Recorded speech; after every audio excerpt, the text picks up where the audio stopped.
नाही आता आहे बरं आहे. विरोध काही खातात की नाही काय माहिती, कायच नाही खायला आणलं. तिला पण वाटलं विवेक नारळ पाणी आणणार आहे नाही, तुला वाटलं विवेक नारळ पाणी आणि तो एक आणलेला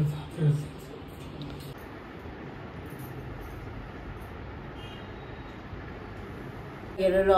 आणि नंतर कळलं की आमचे जे भाऊजी आहेत त्यांची पण तब्येत ठीक नाही, ते पण ऍडमिट होते. दरवाजा ऑटोमॅटिक खोलते हे बघ. नमस्कार मित्रांनो, मी स्ट्रॉंग संजोग. कसे आहात तुम्ही? तर मित्रांनो, आई जी गेली होती तिथे देवदर्शनाला, तर खूप सारे व्हिडिओज आहेत. अजून तुम्ही गणपतीपुळे बघायचं आहे, जेजुरी बघायची आहे, गोव्याला गेले होते, खूप छान आहे, लोकांनी एन्जॉय केला, तो एक व्हिडिओ पोस्ट करायचा. भरपूर असे व्हिडिओ आहेत. पप्पांनी जेजुरीला आई तुला उचलून घेतलं होतं असं, पप्पांनी आईला उचलून घेतलं होतं. म्हणजे हे सगळ्या गोष्टी आहेत, ते सगळ्या तुम्हाला व्हिडिओच्या माध्यमातून दाखवायच्या आहेत, देवदर्शन करायचं आहे. पण अचानक असं आलं होतं, थोड्या दिवसा पहिला मी तुम्हाला सांगितलं होतं की प्रतिभाची जी काकी आहे तिची तब्येत ठीक नाही आहे आणि तुम्ही प्रार्थना करा की ती बरी होईल. पण एवढी तब्येत बिकट होती की त्यांनी त्यांचा अंतिम श्वास सोडलेला आहे. 2 दिवस झाले आणि त्यांचं दुःख निधन झालेलं आहे. तर त्याच्यामुळे त्यांच्या आत्म्यास शांती लाभो हीच हेच प्रार्थना आहे आमची देवाकडे.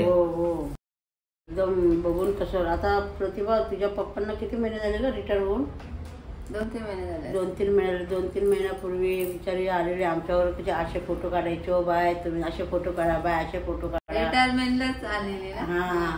रिटायरमेंट होती प्रतिभाच्या पप्पांची, तेव्हा आले होते प्रतिभाची काकी आणि खूप छान असं बोलणं होतं त्यांचं. म्हणजे कोणाला असं वाटणार पण नाही की त्यांची तब्येत म्हणजे आतल्या डाऊन आहे थोडीशी. तर ब्लड प्रेशर वगैरे सगळ्या गोष्टी, काही गोष्टी होत्या. तर त्याच्यामुळे कमी वयामध्येच त्यांना खूप सारं दुखणं होतं, म्हणून ते आपल्यामध्ये आता राहिलेले नाही आहेत. त्याच्यामुळे खूप दुःखाची गोष्ट ही गोष्ट झाली. माणसाला कुठं काय होईल ते आपल्याला सांगता येत नाही. आता हसता खेळता बाईचा बघा, पटकन असं वाटलं पण नव्हतं की ते असं बाईचा श्वास निघून जाईल म्हणून. पण काय करायचं आता, देवाच्या हातात आहे, आपल्या पण हातात नाही. आम्ही 1 दिवस अगोदर सिरियस म्हणून प्रतिभा बघून आलो. 2 दिवस अगोदर गेले होते आई आणि प्रतिभाला घेऊन गेली. माझ्या मिस्टरांना बोलली चला आपण जाऊया. आणि घरात कोण नव्हतं, प्रतिभा, मी आणि माझे मिस्टर, आम्ही 3 जण जाऊन बघून आलो. पण डोळे फक्त अशी करायची ते. पण तेवढं बघून आलो. असं वाटत नव्हतं ते अशा ऑफ होतील मनुष्याने. पण दुसऱ्या दिवशी ऐकून एकदम धक्काच बसला आम्हाला. कारण की काय जास्त वय पण नव्हतं आणि हट्टीकट्टी बाई आमच्या बरोबर चांगलं बोलणं, हसणं. आमच्या घरी पण येऊन गेली. बोलली नेक्स्ट गणपतीला तुमच्या घरी मी येईल. मला वाटतं मागे त्यांचे काका आले होते, मिस्टर आले होते त्यांचे, मागे कुठल्या तरी प्रोग्राम, दोघं पण आले होते. पण गणपतीला नव्हते, असं काहीतरी कार्यक्रम होता, त्या कार्यक्रमाला आलेले ते लोक. काहीतरी होते तेव्हा. मग बोलली गणपतीला मी नक्की येईल. आणि या गणपतीला बघा असं झालं तर एकदम भाऊक वाटतं एकदम. आई दरवाजा ऑटोमॅटिक खोलते हे बघ. हवा आहे. तू पण काय घाबरवतोस? नाही, मला भीती वाटते बाबा. नाही तसं नाही, बघ ना कसा दरवाजा. अरे दरवाजा खोलत होता. नाही रे, मला खरंच भीती वाटते बाबा या गोष्टीमध्ये. म्हणजे असं काय असेल ना, म्हणजे कोणाची अशी खबर आली की कोण सिरियस आहे तर खूप भीती वाटते मला या गोष्टीसाठी. कारण की मी जॉबला होतो घनसोलीला त्या ऑफिसमध्ये. तर आम्ही तर त्याला काय सांगायचंच नाही. तर मी असं कधी जायचंच नाही असं, म्हणजे काय म्हणजे नातेवाईकांचं कोणाचं झालं तर. कारण की मला एकट्याला तिथे रात्रीचं राहायला लागायचं. आणि 16 का 17 माळ्यावर 13वा माळा होता आणि पूर्ण 13 फ्लोअरवर मी एकटा असायचो रात्रीचं, नाईट ड्युटी करत. आणि जाम तिकडे पूर्ण सन्नाटा, आणि टाचणी जरी पडली तर तिचा पटकन आवाज यायचा. तर त्या गोष्टीची मला जाम भीती वाटते. म्हणून मी त्याला कुठं पाठवतच नाही. आणि तो कामाला होता तरी त्याला मी काही सांगायची नाही, अशा गोष्टी काही सांगायचीच नाही त्याला मी. असा तुमचा भाऊ खूप स्ट्रॉंग आहे, पण तरी सुद्धा हे सगळ्या गोष्टी सेन्सिटिव्ह, म्हणजे थोडंसं मला भीती वाटते या गोष्टीची. लहानपणापासून आपण त्या गोष्टी ऐकत आलोय, म्हणजे भूताच्या स्टोऱ्या वगैरे ऐकत आलोय, तर आपल्या मनात तेच राहतं. म्हणून त्याला मी कुठे पाठवतच नाही अजूनपर्यंत. मी कुठे पाठवत नाही. मी आणि माझ्या मिस्टरांना पण नाही जास्त पडणार. पण मी जाणार, कुठल्या पण कार्यक्रम असेल तर जाणार. दुःखाचे असून दे, सुखाचे असेल तरी मी जाणार. त्याच्यामुळे मित्रांनो थोडा व्हिडिओ माझे म्हणजे यूट्यूबवरती प्रतिभाला व्हिडिओमध्ये घ्यायचं म्हणजे थोडंसं कठीण आहे. कारण की तिला पण थोडंसं दुःख झालंय. थोडंसं नाही, खूपच दुःख झालं की प्रतिभाची सख्खी काकी ऑफ झाले ते पण असं कोणी विचार पण नाही करणार की अशी व्यक्ती आपल्यावर बोलायची, चांगली हसायची, खेळायची. त्यांना आतून किती दुःख होतं, आजारपणाने त्यांना व्यापलेलं पूर्ण. त्याच्यामुळे जे आपल्या समोर जे खुश असतात ते असं नाही की ते खुशच असतात, आतमधून कोणी कोणी झुरत असतं. तर आपण प्रत्येकाशी चांगलं आपल्याला बोलायचंय. आताच पोरीचं 1 वर्ष झालं ना ग, लग्न झालं पण नाही झालं अजून, लग्नाला त्या पोरीचं वर्ष पण नाही झालं अजून. आजकाल त्यांच्या मुलीचं लग्न झालं आणि आम्ही गेलो होतो लग्नाला लग्नाला गेलेलो. आणि नंतर कळलं की आमचे जे भाऊजी आहेत त्यांची पण तब्येत ठीक नाही, ते पण ऍडमिट होते.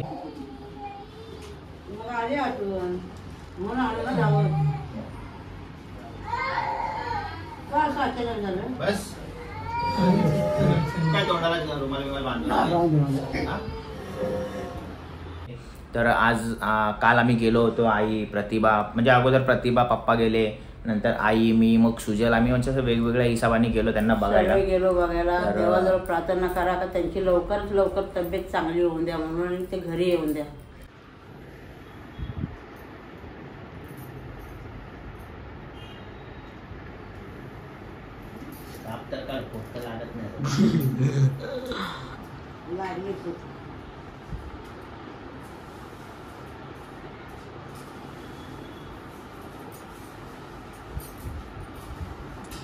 तर मित्रांनो, कसं माहिती आहे, माणूस दुश्मन जरी असला तरी पण आपल्याला असं वाटतं की तो म्हणजे कसा व्यवस्थित असला, त्याला कुठलं दुःख म्हणजे कसं माहिती आहे, दुखणं फुकणं नाही पाहिजे. कारण जाम वैताग येतो दुखणं फुकणं. असं त्यांना तर असं दुःखाचं काही माहितीच नाही हो, कुठलं दुखणं, कधी दुखणं आलं गेलं असं कधी त्यांना जाणवलंच नाही.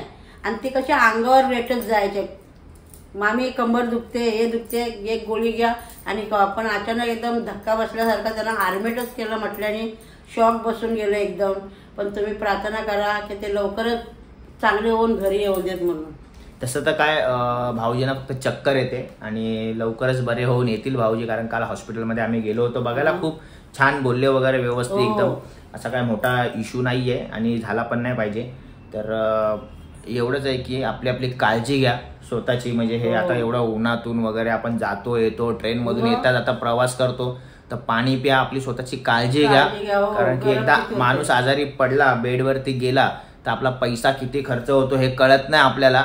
आपली जिंदगीवरची कमाई त्याच्यामध्ये जाते. कारण आम्ही आमच्यावरून सांगू शकतो, अशा टायमाला कोण मदत करायला येत नाही कोणाला, फक्त मी माझ्यावरनं सांगते. तर आपल्यालाच आपली काळजी घेतली पाहिजे आणि समोरच्या बरोबर पण चांगलं बोललं पाहिजे आपल्याला. नाहीतर मग कसं आपल्यामुळे समोरच्याला हर्ट पण नाही झाला पाहिजे कुठल्या गोष्टी. म्हणून सगळ्यांनी आपण एक दुसऱ्याशी हसून खेळून राहिलेलं बरं आहे त्यासाठी. तर मित्रांनो, लवकरच आई गेली होती देवदर्शनाला, त्याचे ब्लॉग तुम्हाला दिसतील, गोवा वगैरे. अजून टाइम आहे, व्हिडिओ एडिट करायचे. आणि मध्येच प्रतिभाची काकी पण ऑफ झाली म्हणून चांगलं नाही वाटत ते व्हिडिओ पोस्ट करायला.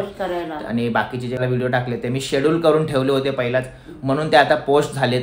तर तो काय हेतू नव्हता. तर चला मित्रांनो, घ्या काळजी तुम्ही तुमच्या परिवाराची, आम्ही पण काळजी घेतो. जय हिंद, जय महाराष्ट्र.